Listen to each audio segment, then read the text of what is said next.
The folly of the modern man is that he turns his vices into hobbies and dulls his senses so that he won't come to his senses. What would happen if you did? The answer to that is why we turn our vices into hobbies and we dull our senses so that we don't come to our senses. Being able to see through the illusions and the delusions that we love so much and cling to tightly, this allows you to understand persuasion at a much deeper level. You'll understand that most people are persuading themselves perpetually with ultimately unhelpful stories because of one reason alone. And that one reason is fear. Fear that they'll have to change. You see, most people, they aspire to greatness and excellence, but they settle for the maintenance of mediocrity because they know what to expect and there are no surprises. What does this mean?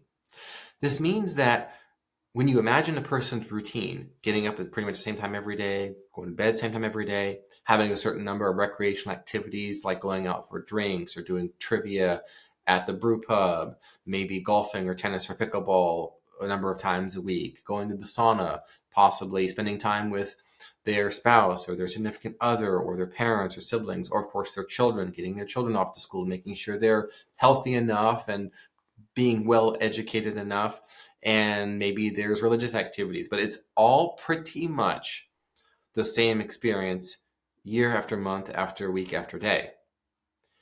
And that's what they aspire to, because we humans, we love to settle into the mundane. Think about Bilbo's life in The Hobbit, prior to The Hobbit.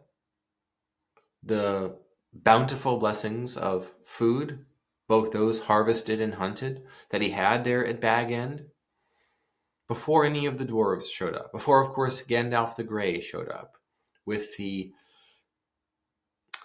job of becoming the master burglar for the company of dwarves,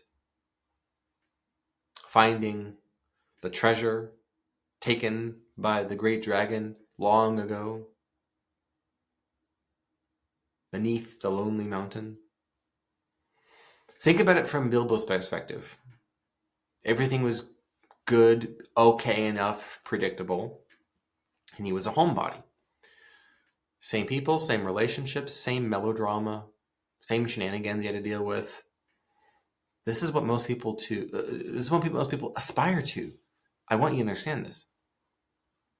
That is the dream come true for a lot of people. Now, everyone imagines these great adventures and whatnot.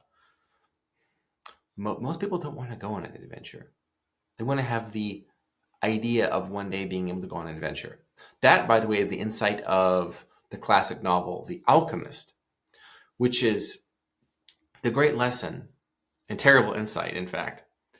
Most people's dream is to have a dream, which means never fulfilling that dream is part and parcel to the joy and meaning of having that dream in the first place. And then as soon as they fulfill that dream, the dream is over and their life is over. There's nothing else to live for. Ouch. The dream to do the thing becomes the dream itself. Keeping that dream, protecting that dream, which means Bilbo's behavior makes sense. The possibility of going there and back again with a story that would last for generations, that would inspire his nephew, the younger Frodo Baggins, in the Lord of the Rings trilogy of novels. Most people are not willing to do that. Most people tell Gandalf to go away. Most people kick the dwarves out when they come. Most people would not sign the contract to be a master burglar. And of course, Bilbo almost didn't. And most people would be proud of themselves. Most people would be smoking weed or drinking alcohol or looking at their OnlyFans favorite profiles, or they would be, yes, out to trivia, drinking and also while high and on bathroom breaks checking their favorite models private profile. Meanwhile, the dwarves have come into their life and offered them a contract. But they are so busy numbing their senses, dulling all their senses, overwhelming all their senses with artificial stimulation that they don't even realize that there are dwarves at the door with a contract. That might be you. That might be those people you're trying to persuade. And so this is a double-edged episode today. And this is especially relevant as you're thinking about what this year is going to be for you. Is this the year where you go cold turkey? No more drugs, no more corn, YouTube algorithm censorship, no more distracting yourself from the call to adventure. Now, you might not like what the call is because you don't get to pick what it is. And that's what's scary. If Bilbo had imagined what the great adventure would be, it might be, I imagine a perfectly safe adventure where I go to visit a cousin across the Shire and everything is perfectly safe and fine and the animals have plenty of food while I'm gone and along the way, and everything is packed perfectly and is all convenient and nice, and there are no poor elements during the trip, and the weather is fine and wonderful, and it's a great adventure. Is that what happened? No. No, it is not. You don't get to pick what adventure calls you. And most people, therefore, are going to reject the call. But in 2025, I want you to think, what would happen if you were able to hear the call? By the way, you could still say no. But what would happen if you said yes? Furthermore, it might very well be your job in your industry or in your workplace, in your network, in your business, to be the one who issues the call to adventure.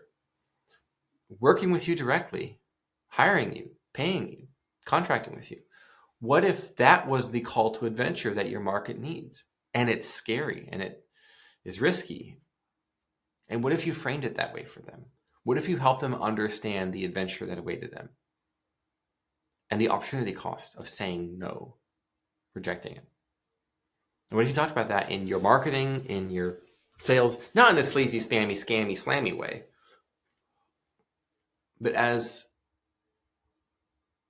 a guide who emphasized how difficult the journey would be, just like Gandalf and the dwarves did, which is what frightened Bilbo away initially. You might frighten your prospects away. And then the next day they come back with a signed contract.